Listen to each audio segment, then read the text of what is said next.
सुनो मोहन भगवत, न भारत के हिंदुओं को खतरा है, न भारत के मुसलमानों को कोई खतरा है।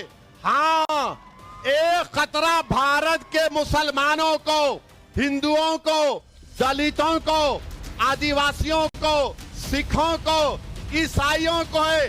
वो किससे है? नरेंद्र मोदी और मोहन भगवत से खतरा है। हमको खतरा तुमसे है।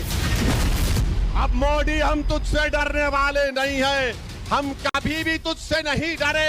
अरे हम वो हैं मोदी जो सिर्फ अल्लाह से डरते और किसी के माइका लाल से नहीं डरने वाले हम।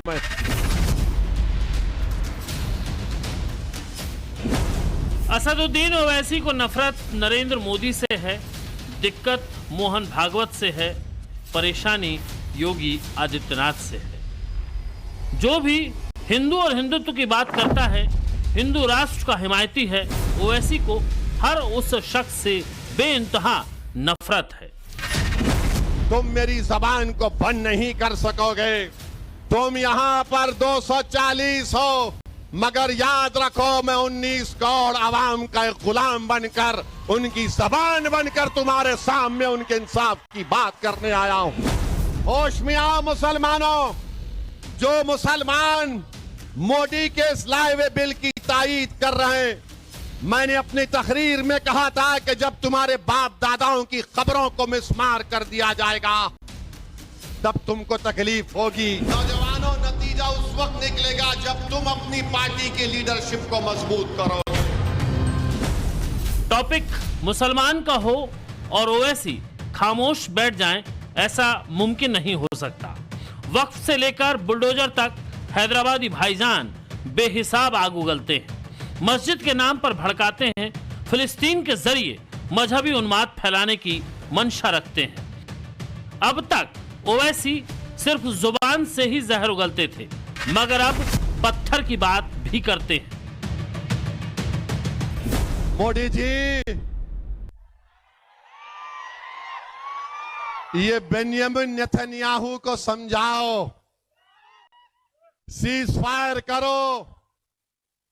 12-15 लाख फलस्तीनी बेघर हो गए, मगर मैं देखा हूं उनके हौसलों को। ये मौत से डरने वाले नहीं हैं।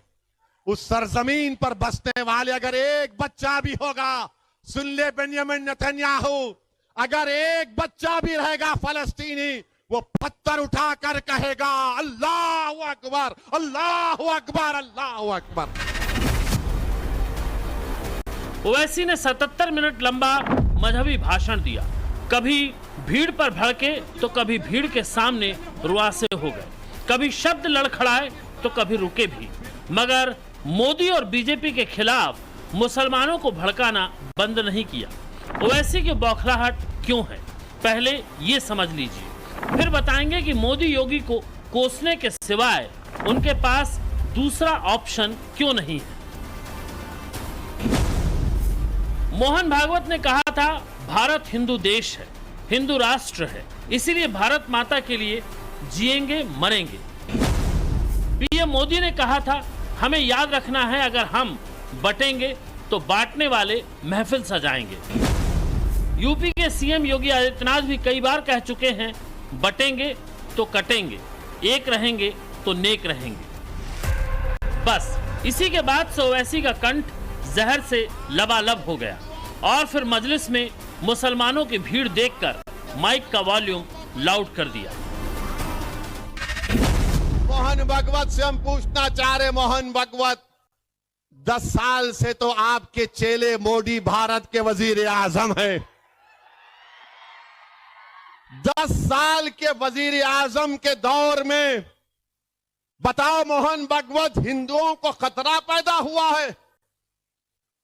बताओ मोहन भगवत, ट्रिपल तलाक का कानून तुम्हारी पार्टी ने बनाया, 370 अनकॉन्स्टिट्यूशनल तरीके से निकलवाया, CAA का कानून संविधान के खिलाफ मजहब पर बनाया, UAPA का कानून और गंदा कर दिया। तुमने क्या क्या कानून बना दिए, सिर्फ एक समुदाय के खिलाफ, उसका नाम मुसलमान है। और उसके बाद मोहन भागवत 10 साल के बाद कह रहे हैं कि भारत के 78 करोड़ हिंदुओं को खतरा है। ओवैसी ने भड़काऊ तकरीर के लिए जिस लोकेशन को चुना वो तेलंगाना का निजामाबाद है। यहाँ कांग्रेस की सरकार है, मुस्लिम आबादी 38% से ज्यादा, मगर सांसद बीजेपी का है। क्या ओवैसी की बौखलाहट इसीलिए भी है क्योंकि ओवैसी की राजनीति को इतने साल बीत गए मगर हैदराबाद के बाहर उनका कोई वजूद नहीं।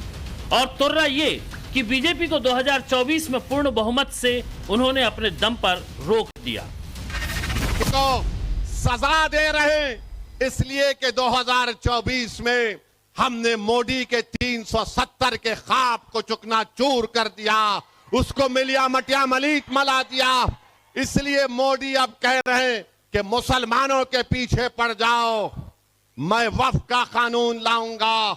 मैं बुलडोजर से, जब मैंने पार्लियामेंट में कहा कि मोदी के बुलडोजरों ने मुसलमानों के घरों को तोड़ दिया, तो बीजेपी के लोग बड़े खफा हुए उठ गए। ओवैसी खुद को मुसलमानों का सबसे बड़ा नेता समझते हैं, मुस्लिम वोट का ठेकेदार मानते हैं, लेकिन बैरिस्टर होकर भी ओवैसी अपनी सियासत चमकाने के चक्कर में गलती कर बैठते हैं। कहीं का ईंट कहीं का रोड़ा, भानुमति का कुनबा जोड़ा वाली कहावत ओवैसी पर एकदम फिट बैठती है। दरअसल आरएसएस प्रमुख मोहन भागवत ने राजस्थान के बारा से हिंदू समाज को एकता का संदेश दिया।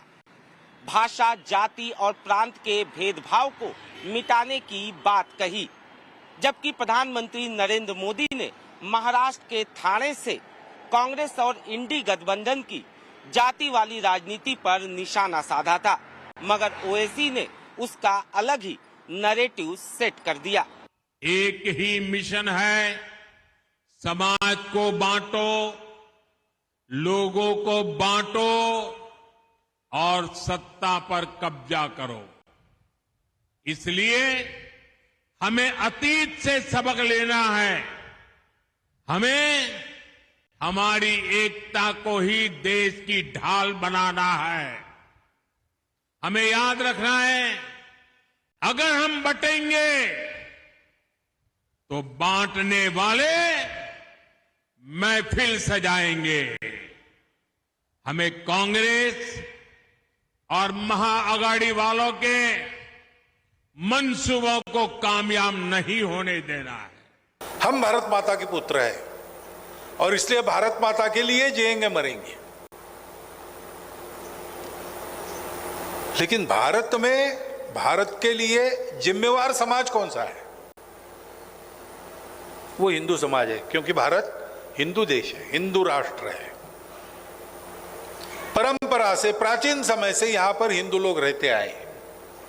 हिंदू नाम बहुत बाद में आया, लेकिन उस समय से जो रहते आए थे उन्हीं को हिंदू नाम मिला।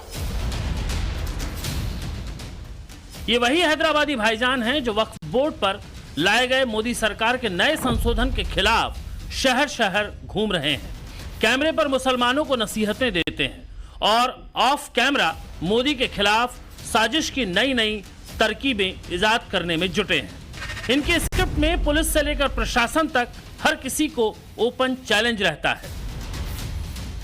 जायदादें छीनने के लिए नरेंद्र मोदी इस तरह का गलत कानून ला रहे हैं। नरेंद्र मोदी, आपको इस्लाम से इतनी नफरत क्यों है? आपको मस्जिदों से, खानकाहों से नफरत क्यों है? तभी तो आप इस तरह का गलत बिल पार्लियामेंट में लाए हैं। ओवैसी के 99% भाषणों में मोदी, मुसलमान और हिंदू शब्द जरूर आता है, मगर कांग्रेस और उनके सहयोगियों पर उनकी रिसर्च कमजोर पड़ जाती है। वो मुद्दा उठाते हैं तो यूपी, महाराष्ट्र, मध्य प्रदेश, असम और राजस्थान उनकी टॉप प्रायोरिटी पर रहता है। यानी जहां जहां बीजेपी सरकार, वहां वहां ओवैसी की नफरती तकरीर तैयार। और इसीलिए एंटी बीजेपी गैंग के नेता कई बार ओवैसी को ओपन सपोर्ट करते हैं। मोदी अगर हिंदुओं से एकजुट होने को कहते हैं तो ओवैसी की नजरों में वो गलत है। मोहन भागवत अगर हिंदू राष्ट्र का जिक्र करते हैं तो ओवैसी की जुबान में वो नाइंसाफी है। लेकिन यही ओवैसी हिजाब वाली प्रधानमंत्री का सपना देखते हैं और दुनिया भर के मुसलमानों को एक होने के लिए कहते हैं। ये ओवैसी का डबल स्टैंडर्ड नहीं तो क्या है?